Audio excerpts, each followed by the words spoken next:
Humans are emotional beings. We react strongly to things, and we like it when others react strongly as well.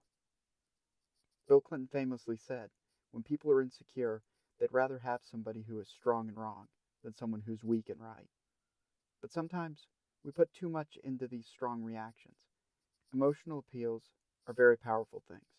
But just because you have a strong emotional appeal through anger, humor, victimhood, or some other means doesn't mean you have credibility or that your argument makes any sense.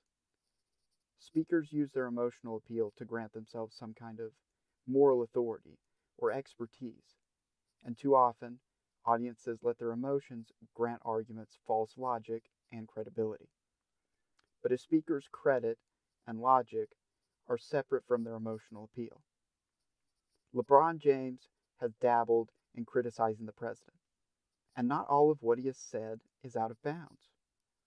But being a basketball great doesn't make one an expert on politics. LeBron being LeBron doesn't justify his political opinions being taken seriously. Jimmy Kimmel angrily claimed Republicans were not funding the Children's Health Insurance Program because they were too focused on tax cuts, using the program as a bartering chip. When in reality, the program had temporary funding, while Democrats held up longer term funding because they were dissatisfied with the funding mechanism.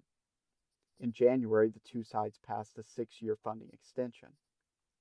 But if the TV funny man, who used to ask women to grope him, wants to turn his show into a manipulative political forum, he's free to do so. The Parkland victims are not experts on gun control. They've suggested that mass school shootings happen every day and that the NRA's endgame involves arming Mickey Mouse. Do they listen to themselves? That's not to say they aren't worthy of sympathy and compassion. They are. They absolutely have the right to speak out on whatever they want. It's a free country. But we don't have to take these arguments seriously. The champion of arguments based on emotion rather than merit is not new. There were widows of 9/11 victims who advocated that 9/11 was an inside job. What those people went through was awful, but they had zero insight into who was behind the tragedy. In 1989, Donald Trump famously took out an ad calling for the death penalty to be brought back for the Central Park Five. At the time, there was a lot of public uproar about the case. In 2002, the real criminal, who turned out to be a lone actor, confessed and the Central Park Five were exonerated.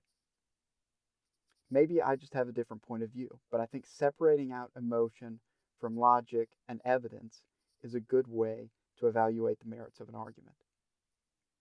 There's a time to laugh, there's a time to be angry, there's a time to grieve. Emotions can be good, but I think logic and evidence-based policies are more effective at solving problems than having knee-jerk reactions in the heat of a moment.